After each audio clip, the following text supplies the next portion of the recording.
ప్రభువైన యేసుక్రీస్తు వారి శుభనామంలో అందరికీ వందనాలండి. ఈ ఉదయకాల సమయంలో మరి దేవుని సన్నిధిలో మనం కలిసి ప్రార్థన చేసుకోవడానికి ప్రభు మనకి ఇచ్చిన ఈ అవకాశం బట్టి ప్రభుని స్తుతిస్తున్నాము. మొదటి తిమోతి రాసిన పత్రిక ఒక అధ్యాయం. మొదటి తిమోతి రాసిన పత్రిక ఒక అధ్యాయంలో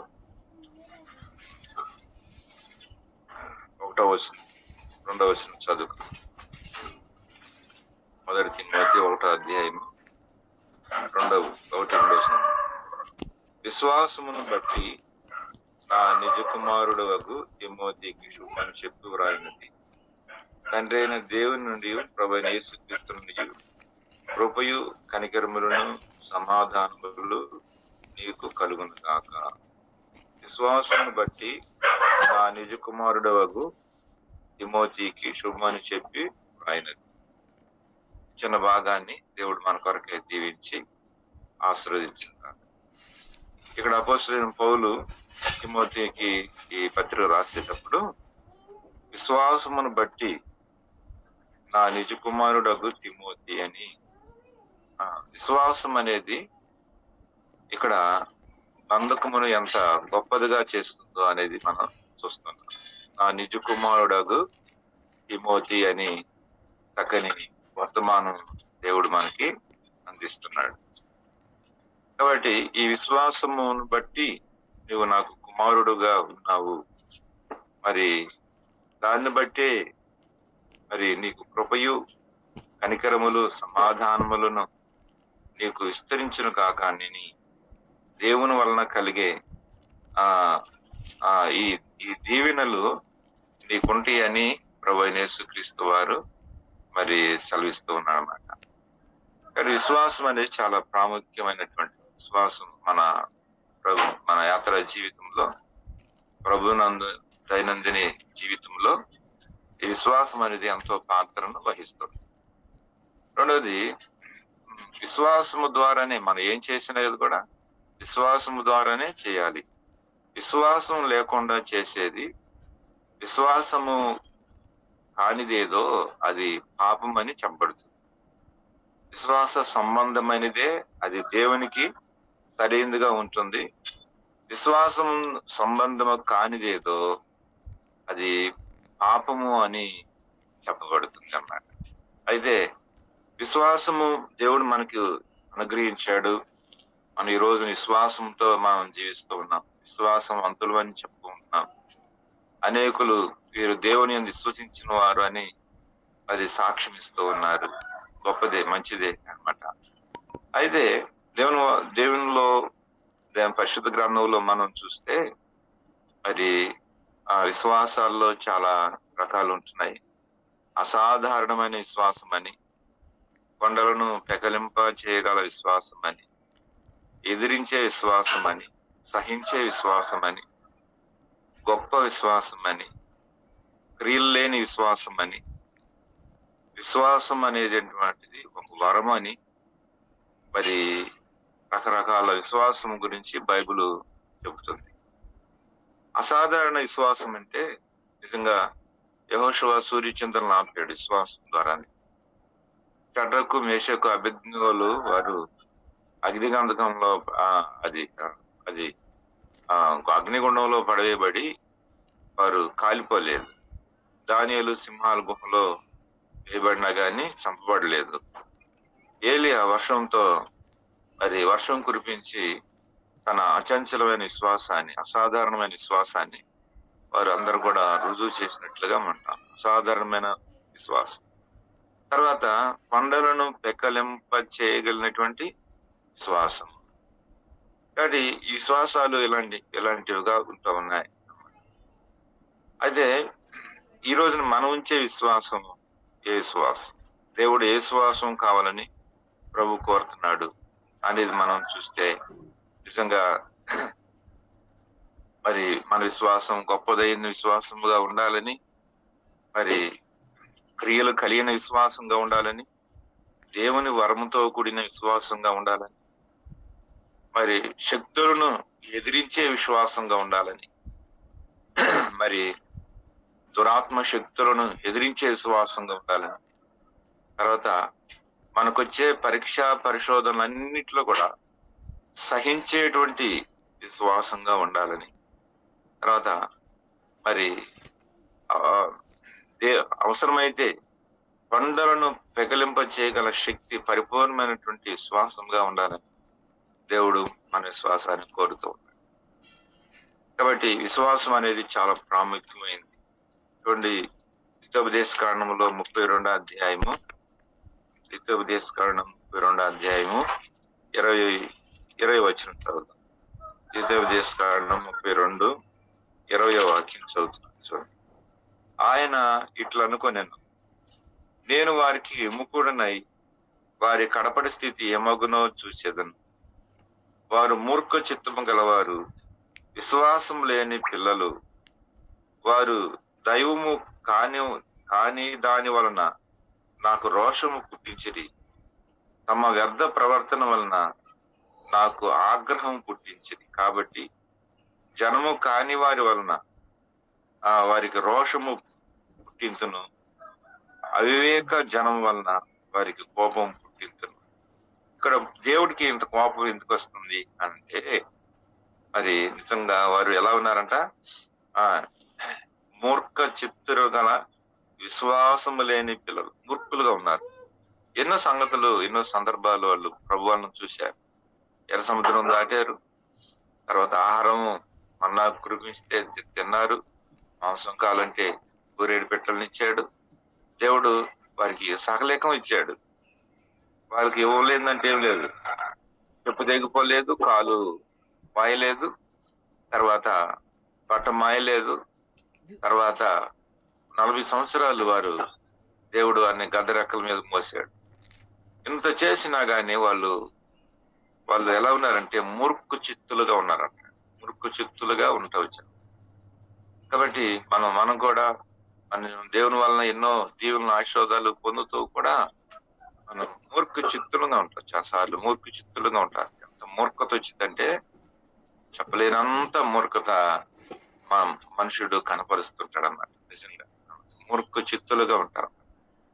సరే, కొత్త నిబంధనలో కూడా ఒక మాట చదువుతాం. కొత్త నిబంధనలో కూడా మత్తయి సువార్త 17వ అధ్యాయం 17వ వచనంలో చూస్తే,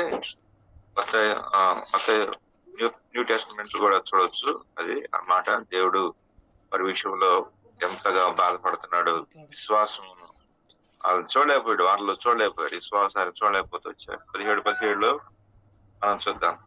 అందుకు యేసు, విశ్వాసం లేని మూర్ఖతరం వాళ్ళారా, మీతో నేను ఎంతకాలం ఉందును, నేను మిమ్మల్ని ఎంతకాలము సహించును, వారిని నా యొద్దకు తీసుకుంటానని చెప్పాను. శిష్యులను గద్దిస్తున్నాడు ప్రభు ఇక్కడ. శిష్యులను గద్దిస్తూ మూర్ఖ చిత్తులు గలవార్లా, మూర్ఖతరం వాళ్ళారా గలవార్లారా, నేను ఎంతకాలం మీతో ఉందును. కాబట్టి ఇది మూర్ఖతరం కాదు ఇది. అయినా కానీ మీరు మూర్ఖులుగా ఉన్నారు. మీరు వెలిగించబడ్డారు దేవుని చేత, అయినా కానీ ఇంకా మూర్ఖులుగానే ఉన్నారు అని, నా వెంబడి తిరుగుతూనే ఉన్నారు కానీ మీరు ఇంకా మూర్ఖులుగానే ఉన్నారు అని ప్రభు శిష్యుల విషయంలో చాలా బాధపడుతున్నట్లుగా చూస్తున్నామాట. శిష్యులు స్వయాన శిష్యులే. వారు కూడా ప్రభు వాళ్ళని చూశారు. పుట్టుగుడ్డు వాడిని చూశారు, మూగవాడు మాట్లాడటం చూశారు, 5,000 మందికి ఆహారం పెట్టడం చూశారు, 7,000 మందికి ఆహారం పెట్టడం చూశారు, నీటి మీద నడవటం చూశారు, నీటిని ద్రాక్షారసంగా మార్చడం చూశారు, అన్ని చూశారు వీళ్ళు. కానీ ఇంకా మూర్ఖులుగానే ఉన్నారు. మూర్ఖతనం, విశ్వాసం లేని వాళ్ళు అని ప్రభు సంబోధిస్తున్నారు. చాలాసార్లు నాకు కూడా అన్ని తెలుసు, నాకు ఇంకెవరు చెప్పాల్సిన అవసరం లేదని చెప్పేసి మనం కూడా మూర్ఖులుగా తయారయ్యేటువంటి అవకాశం లేకపోలేదు. నాకు ప్రార్థన అవసరమా, నాకు ఇలాంటి అవసరం నాకు అని చాలాసార్లు అనుకుంటుంటాం. కాబట్టి చాలా మూర్ఖంగా మనం ప్రవర్తించే అవకాశాలు లేకపోలేదు అనేది దేవుని వాక్యం నుంచి మనం చూడొచ్చు. అయితే విశ్వాసం మనల్ని ఎలాగూ మార్చిద్ది అనేది కొన్ని సంగతులు చెప్తాను. విశ్వాసం మనల్ని ఎలాగూ మార్చిద్ది. విశ్వాసం చాలా ప్రాముఖ్యమైన చెప్తా వచ్చాం. అయితే విశ్వాసం ఒక వ్యక్తిని ఏం చేస్తుంది? విశ్వాసం వలన కలిగే మేలు ఎలా ఉంటాయి అనేది కూడా మనం చూద్దాం. రోమిలు రాసిన పత్రిక 10వ అధ్యాయము 11వ వచనం చదువుదాం. రోమిలు రాసిన పత్రిక 10వ అధ్యాయము 11వ వచనం చదువుదాం. బైబిల్ చూడండి దయచేసి. 10:11 ఏమన్నాడంటే ఇక్కడ, ఏలయనగా ఆయన యందు విశ్వాసం ఉంచువాడు వాడెవడను సిగ్గుపడడని లేఖనం చెబుతున్నది. విశ్వాసం దేవుడు మనకు ఊరికి ఇవ్వలేదు. దేవుడు విశ్వాసవంతులుగా దేవుడు మనల్ని ఊరికి చేయలేదు. విశ్వాసం అనేది మనం ఎలాగూ చేసిద్దంటే సిగ్గుపడనక్కర్లేనటువంటి వారంగా దేవుడు మనల్ని సిద్ధపరుస్తాడు. విశ్వాసం లేకపోతే కొన్ని పర్యాల్లో సిగ్గుపడాల్సిన అవసరం వస్తుంది. ఒకవేళ నువ్వు సిగ్గుపడే పరిస్థితులు వస్తున్నాయి అంటే, సిగ్గుపడేటువంటి పరిస్థితులు నీకు ఎదురవుతున్నాయి అంటే, నువ్వు జ్ఞాపకం చేసుకోవాల్సింది ఏంటంటే, విశ్వాసవంతుడుగా ఉన్నావా లేదా విశ్వాసాన్ని వదిలిపెట్టావా అనేది జ్ఞాపకం చేసుకోవాలి.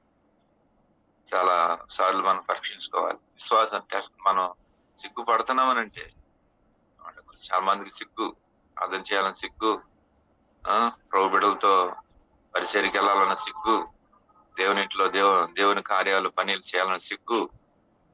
ఇలాంటి సిగ్గుపడేటువంటి వారు కేవలం విశ్వాసం లేనటువంటి వారు. విశ్వాసం వాళ్ళు తక్కువగా ఉందని చెప్పాలి. విశ్వాసం పరిమాణం అనేది తక్కువ ఉందని చెప్పాలి. మనం విశ్వాసవంతులు ధైర్యంగా ఉండాలా. ఏది నీ తల మీద పెట్టినా నువ్వు మొయ్యాలా. ఏ పరిచర్య అప్పగించినా కాదని చెప్పకూడదు. మనం ఎన్నో పనులు చేస్తాం, ఎన్నో పనులకు వెళ్తుంటాం, ఎన్నో బాధ్యతలు పోతుంటాం. కానీ విశ్వాసంతో నువ్వు చేసే పనులు ఏమైనా ఉన్నాయా ఒకసారి పరీక్షించుకోవాలి. కాబట్టి విశ్వాసము అనేది సిగ్గుపడేది. ఏ పరిస్థితుల్లో కూడా సిగ్గుపడది. అమాంతాన ఆ పనిలోకి దూకిద్ది అనమాట విశ్వాసం అనేది. నేను చేయను అందు, నేను పోను అందు అనమాట. నా వల్ల కాదు అని అందు. ఒక విశ్వాసం నేను ఇట్లా అడిగాను, నువ్వు మందిరానికి చాలా సంవత్సరాలు పెట్టొస్తున్నావు, మందిరంలో నీ పరిచర్య ఏందమ్మా అంటే చెప్పలేకపోయింది. తర్వాత తనకున్న ఒక వ్యాపారం, పని ఉంది, దానికి బాధ్యత. ఆ వ్యాపారాన్ని ఒక 10 నిమిషాల్లో ఆ కొట్టు మూసేస్తే ఎంతో నష్టం వచ్చిందని ఆలోచిస్తుంది. కానీ విశ్వాస సంబంధంగా ఏదైనా పని చేయాలంటే, ఏదైనా బాధ్యత బరువు భారం ఎత్తుకోవాలంటే నా వల్ల కాలేదంట. ఇంకా పైపెచ్చి ఏమిచ్చింది, వార్నింగ్ ఇచ్చింది, నాకేం పని చెప్పొద్దు, నువ్వు నాకు ఇంట్లో ఉన్న పరిస్థితి ఏముందో తెలుసు కదా నీకు అని చెప్పేశాను. ఇంట్లో అంట ఎక్కువ పని ఉందంట, బాధ్యతలు భారాలు ఉన్నాయంట, దేవుని సంబంధంగా ఏం పని చేయదంట, నాకేం పని చెప్పొద్దు, నువ్వు చూస్తూనే ఉన్నావు కదా అని చెప్పేసి అని నాకు వార్నింగ్ ఇచ్చింది. నాకు భయం వేసింది అన్నమాట. సరే నీ ఎంతో తర్వాత ప్రభువే చూసుకుంటాడులే, నీ సంగతి ఏదో దేవుడు చూస్తాడులే తర్వాత అని చెప్పేసి, నువ్వే చూస్తావు, సిగ్గుపడే విషయాలు వస్తాయి నీకు, నువ్వే చూడని చెప్పేసి సిగ్గుపడతారు చాలా మంది. దేవుడు విశ్వాస సంబంధమైన పని పరిచర్య యాగమందు నీ బాధ్యత ఏదో, నీ వంతేందో ఎరగపోతే రేపు వస్తుంది, దినం వస్తుంది, ప్రభు దినం వస్తుంది. ఆ దినాన్ని నువ్వు సిగ్గుపడతావు. రేపు సిగ్గుపడాల్సిన పరిస్థితులు ఎదురవుతాయి, ఖచ్చితంగా ఎదురవుతాయి. దేవుని పనిని పక్కన పెట్టావు, దేవుని పరిచర్యను పక్కన పెట్టావు, ఆత్మల సంపాదన పక్కన పెట్టావు, ప్రార్థన పరిచర్యను పక్కన పెట్టావు, అన్ని పక్కన పెట్టావు. రేపు ఖచ్చితంగా నువ్వు సిగ్గుపడే పరిస్థితులు ఎదురవుతాయి అన్నమాట. తర్వాత రెండోదిగా, మన విశ్వాసవంతులుగా ఉంటే విశ్వాసం మనకి ఇచ్చేటువంటి సపోర్ట్ ఏంటి, ఏం సపోర్ట్ చేస్తున్నాను? యోహాను సువార్త 3వ అధ్యాయము 18వ వచనం చూద్దాం. యోహాను సువార్త 3వ అధ్యాయం 18వ వచనం దయచేసి బైబిల్ ఉంటే చూడండి దయచేసి. 3వ అధ్యాయం 18వ వచనం. ఆయన యందు విశ్వాసం ఉంచు వారికి తీర్పు తీర్చబడదు, విశ్వసింపని వాడు దేవుని అద్వితీయ కుమారుని నామందు విశ్వాసం ఉంచలేదు కనుక వానికి ఇంతకు ముందే తీర్పు తీర్చబడను.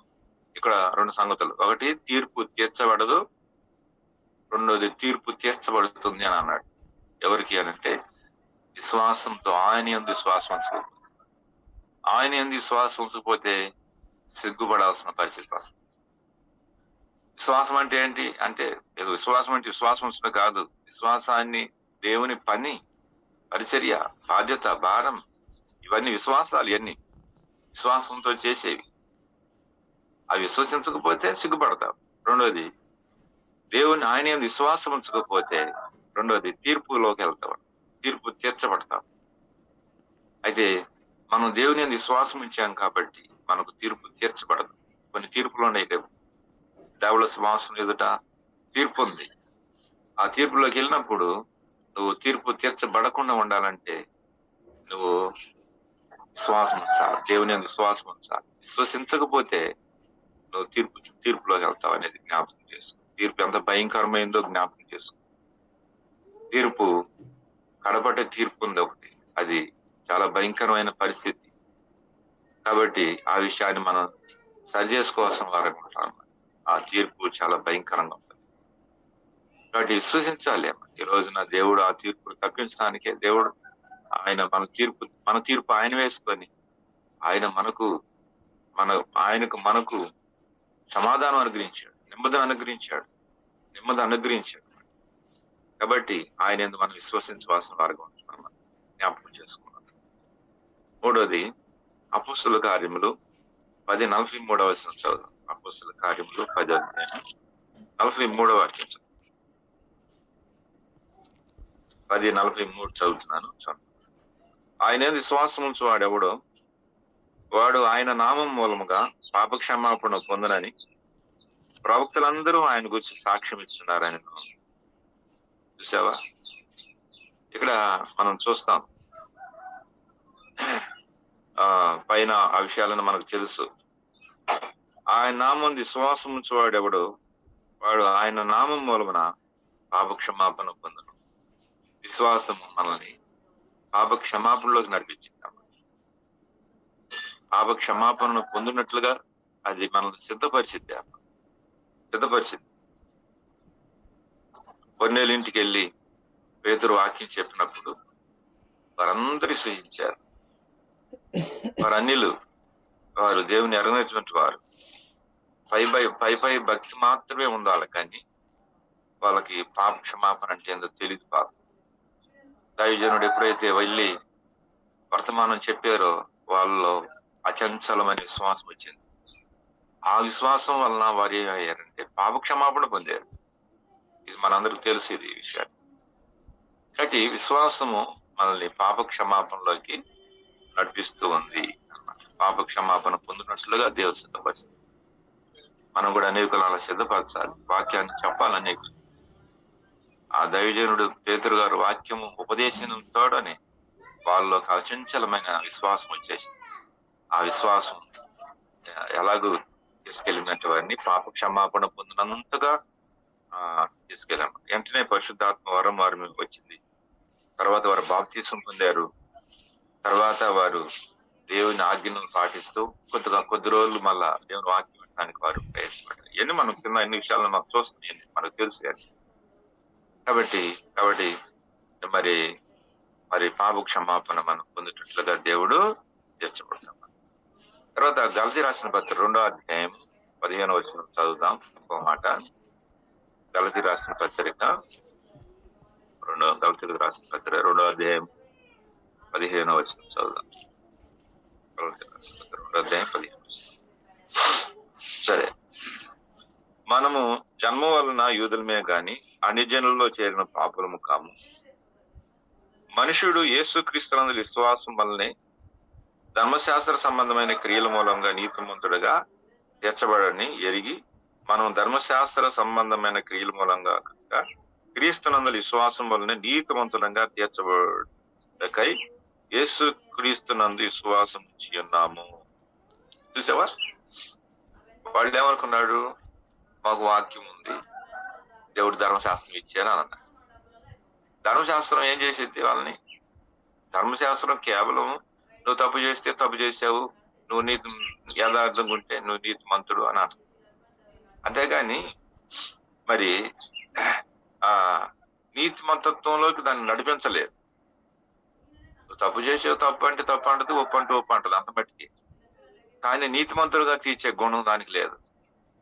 మరి ఇది క్రీస్తునందలి విశ్వాసం ద్వారా మనం నీతిమంతులంగా తీర్చబడేటువంటి ఆధిక్యత ప్రభు యేసుక్రీస్తు వారి మూలం మనకి ఇచ్చాడు దేవుడు. అది మరి ధర్మశాస్త్రం ఏముంది? నువ్వు తప్పు చేస్తే తప్పు అంటది, నువ్వు ఒప్పు చేస్తే ఒప్పు అంటది అంత మటుకు. నీతిమంతుడిగా తీర్చే గుణం దానికి లేదు. కాబట్టి ఈ రోజు చాలా మంది ఏమనుకుంటున్నారు, మాకు ధర్మశాస్త్రం ఉంది, మాకు మత గ్రంథాలు ఉన్నాయి, మాకు మాకు ఈ గ్రంథాలు ఉన్నాయి, బోలెడైన గ్రంథాలు ఉన్నాయి అనుకుంటున్నారు చాలా మంది. మాకు వాక్యాలు ఉన్నాయి, దేవుడు ధర్మయుధులు ఉన్నాయి, ధర్మ పద్ధతులు ఉన్నాయి, ధర్మ శాస్త్రాలు ఉన్నాయి అనుకుంటున్నారు. ఏం చేస్తాయి అవి? మనిషిని ఏం చేయలేవు, అవి ఏమీ చేయలేవు. ఒక్క యేసు క్రీస్తు ప్రభువారే నిన్ను నీతిమంతుడిగా చేయగలడు. కాబట్టి అది అక్కడ విశ్వాసం మూలం. విశ్వాసము ద్వారా, దేవుని యందు విశ్వసించు విశ్వాసము ద్వారా ఒక మనుషుడు నీతిమంతుడుగా తీర్చబడతాడు అంత మట్టికి. కాబట్టి మనం ఆ విధులు మనకి జ్ఞాపకం చేసుకోవాల్సిన వారు. తర్వాత అపోస్తల కార్యం 16:31 చదివితే, అపోస్తల కార్యం 16:31 చదువుతున్నాను చూడండి. 16:31. అందుకు వారు ప్రభువైన యేసునందు విశ్వాసముంచుము, అప్పుడు నీవు నీటి వారిను రక్షణ పొందుదురు. ఇక్కడ చూడు, చెరసాల అధికారి అన్నమాట. వాడు వీళ్ళందరూ ఖైదీలను పారిపోయారు, అన్ని తను చంపకపోయారు. అయితే పౌలు శీలలు అక్కడే ఉన్నారు. మేము హాని చేసుకోవద్దు, మేము ఇక్కడే ఉన్నాం అని చెప్పేసి అన్నారు. అప్పుడు అతనిలో గొప్ప విశ్వాసం వచ్చింది.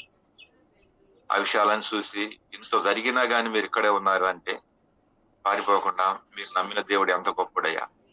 రాత్రి మిమ్మల్ని కొట్టాము, బండల్లో వేసి బిగించాము, అంత చేసామే, కానీ మీరు మీ దేవుడు మీ పక్షాన్ని నిలబడి ఈ శరసాలు కూడా పగిలిపోయేటట్టు చేసి, తలుపులు కూడా అన్ని తెరవబడేటట్టు చేసి, ఇంత చేసినా మీరు ఎక్కడికి పోలేదు, ఇక్కడే ఉన్నారంటే మీరు మీరు నమ్మిన దేవుడు గొప్పోడు అని చెప్పేసి తనలో విశ్వాసం కలిగి, ఆయన మీద విశ్వాసం కలిగింది. అప్పుడు వెంటనే వాళ్ళు అన్నారు, ఏమన్నారు అంటే, ప్రభువైన యేసుక్రీస్తునందు విశ్వాసం ఉంచు. అందుకు వారు, ప్రభువైన యేసునందు విశ్వాసం ఉంచుమో, నీవు నీ ఇంటి వారు గొప్ప రక్షణ పొందుతారని చెప్పారు. చెరసాలు నాయకుడు, అధికారి, వారి ఇంటి వారందరూ కూడా మరి దేవుని వాక్యం విన్నారు. వాళ్ళని తీసుకొని వెళ్ళి వాక్యం వినిపించుకొని ఆ ఇంటి వారందరూ మార్మన్స్ పొంది బాప్తిసం తీసుకొని వారు రక్షణ పొందారు. చూసావా? విశ్వాసము రక్షణలోకి నడిపించుతారు. విశ్వాసము రక్షణలోకి నడిపిస్తున్నారు. కాబట్టి విశ్వాసము లేకపోతే వాటి రక్షణ పొందేవాడే కాదు. కాబట్టి ఆ కుటుంబం అంతా రక్షణ వచ్చింది. కారణం ఏంటంటే విశ్వాసం. వాడు కూడా దేవుని యందు నమ్మలు విశ్వాసం ఉంచాడు అన్నమాట. ఇంకా విశ్వాసం చేసే మరొక గొప్ప కార్యం ఉంది, అది కూడా జ్ఞాపకం చేసుకోండి. యోహాను సువార్త 11వ అధ్యాయంలో అచంచలమైన గొప్ప కార్యం చేసేది అది విశ్వాసం అనేది. యోహాను సువార్త 11వ అధ్యాయము 25వ వచనం చదువు. మీ అందరూ తెలిసి ఈ వాక్యం మీ కంటో పాటు. అందుకు యేసు, పునరుద్ధానమును జీవము నేనే, నా యందు విశ్వాసం ఉంచువాడు చనిపోయినను బ్రతుకును. రేపు మనందరం బతుకుతామండి, చచ్చిపోయినా కానీ మన బ్రతుకు. మనకు మరణం లేదు, క్రైస్తవునికి మరణం లేదు. ఇప్పుడు క్రైస్తవులు హింసించబడుతున్నారు, క్రైస్తవులు చంపబడుతున్నారు, క్రైస్తవులు మీద ఎన్ని దాడులు, ఎందుకు తెలిసిన వాళ్ళకే అర్థమైపోయింది, వీరు నమ్మిందంతా గొప్పదైంది అని చెప్పేసి వాళ్ళకి అర్థమైపోయింది ఈ రోజున. అందుకనే వాళ్ళు దాడులు ఇవన్నీ అన్నమాట, చంపబడటాలు, భయంకరమైనటువంటి పరిస్థితులు క్రైస్తత్వం మీదనే, కేవలం క్రైస్తత్వం మీద. ఎందుకు ఇలా జరుగుతున్నాయి అని అంటే అనమాట, వాళ్ళకి అర్థమైపోయింది వీళ్ళు నమ్మిన దేవుడు గొప్పోడని. అందుకని ప్రభు ఏమనంటున్నాడంటే, మరి పునరుద్ధానము నేనే, జీవము నేనే, నా యందు విశ్వాసం ఉంచువాడు చనిపోయినను బ్రతుకుతాడు. బ్రతుకుతాం మనం. మన విశ్వాసం రేపు మనల్ని సజీవులుగా లేపుతుంది అన్నమాట. మన విశ్వాసం మనల్ని సజీవులుగా చేస్తుంది. అంతేకాదు, మనం సజీవులుగా బ్రతికించడమే కాదు. యోహాను సువార్త 6:41 మనం చూస్తే చూడండి.